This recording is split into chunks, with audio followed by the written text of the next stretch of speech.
The British rapper and multi-instrumentalist Little Simz is back after her stellar third studio album, Grey Area. And I love the fact that she is very direct and blunt about her Drop 6, which is her 8th EP release, in that she does it on the aspect of why not. So there's not a whole lot of background or a whole lot of reasoning on the release of Drop 6 EP other than she's been recording it since April in her bedroom amidst the lockdown procedures. She did give a little bit of sneak peek in her Instagram account, but again, that's about it. And with a length that's just under 15 minutes, if anything, I'm sort of expecting the iconic and very character-driven Little Simz, but with a lot of dark undertones that she's very known for. And what I think about Drop 6 EP in general is I think she managed to deliver a pretty decent EP altogether here. Let me start off by saying that the production here is a bit more skeletal and a bit more stripped back than the more layered arrangement that I'm really used to by Little Simz in her previous projects. But you still get those unique and signature Little Simz productions, such as those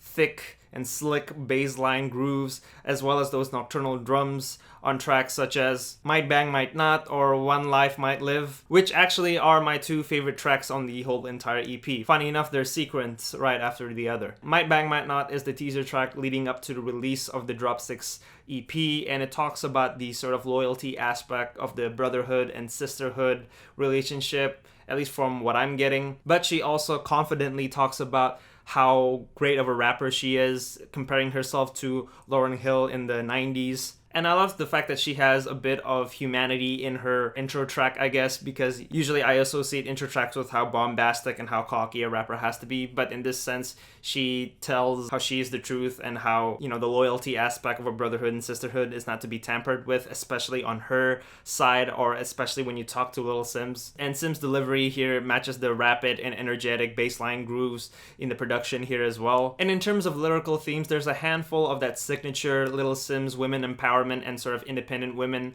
lines that is all throughout the track list here that, again, very known for Little Simz projects. And with these sort of lines, I've always respected her because, of course, she's bringing positive message, but I think she does it very naturally and very genuinely. It's a lot of sincerity, it's a lot of heart to it, packaged into these really concise lines. And yeah, it just doesn't feel forced when I listen to it. I am a one-woman army. I am the force that we speak of. What's a wave to a tsunami? Marriage ain't really in the cards if you ask. Don't know names, but I might know familiar face. Know your limit, know your worth, no personal space. On the track One Life Might Live, I viewed it as like the essence of Little Simz at this point in her career. Sort of the aspect of how she is a lone wolf, a lone warrior taking on the world. And the nocturnal feel of the bass lines and the drum beats add sort of the emotional sincerity in that it's nothing but cadence, instrumental, and her on the mic just spitting. The track Dime Right also has the same sort of atmosphere and delivery with her quiet but yet poignant rapping and flow, and the instrumentals of these nocturnal drums, shimmering keyboards, rattling hi-hats, and weird, what I can only guess, twangy guitars but like pitched up a bit. It highlights sort of like a smoky and like a graveyard feel to it. And Little Simz adds this little detail of these echoing ad-libs that's scattered throughout that I thought was a nice,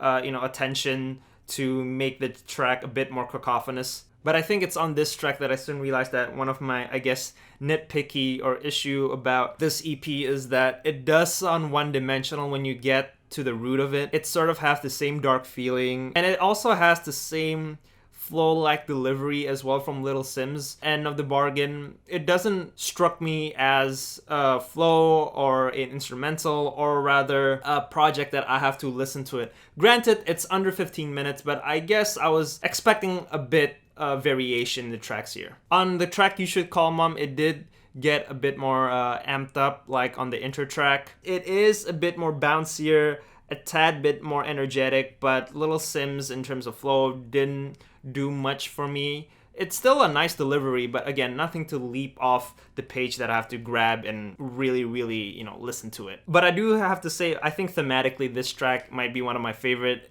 because she talks about how 2020 is just sucking the life force out of her. She also mentions of what is beyond 2020 in terms of life, in that she views it as this cyclical pattern-like monster that we are going to get used to, and we have to get used to in a sense, and there's no sort of, I guess, arguably freedom to break out of this cyclical pattern. But I think the fact that she says that the feeling is mutual and that all of her friends and all of her environment is experiencing the same things. A good message and a relevant topic, especially now. Thanks a lot, Corona. But again, nothing to leap that I need to grab altogether. Where's My Lighter is probably my least favorite track on the EP. It's not a bad track overall.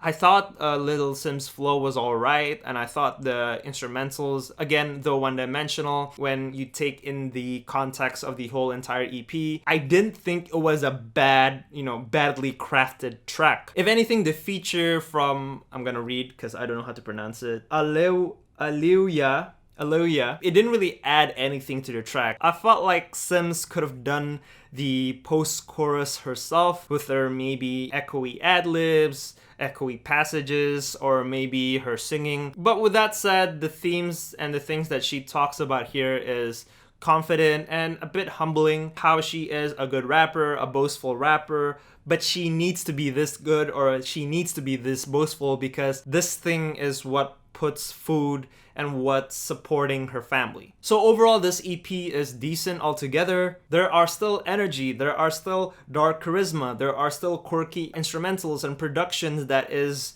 so well known from Little Simz. But I do think overall it does sound one-dimensional at times, or rather most of the times, and none of the sort of lyrics and delivery leap out to me. So that's it, my review, a really quick one. It's under 15 minutes, but I'm not gonna say like you guys shouldn't listen to this EP, because I do think the fact that she did this in her bedroom during the lockdown is still pretty impressive. So I still think you guys should check this out. Anyways, that's my review. I hope you guys are safe, and I'll see you soon. Peace!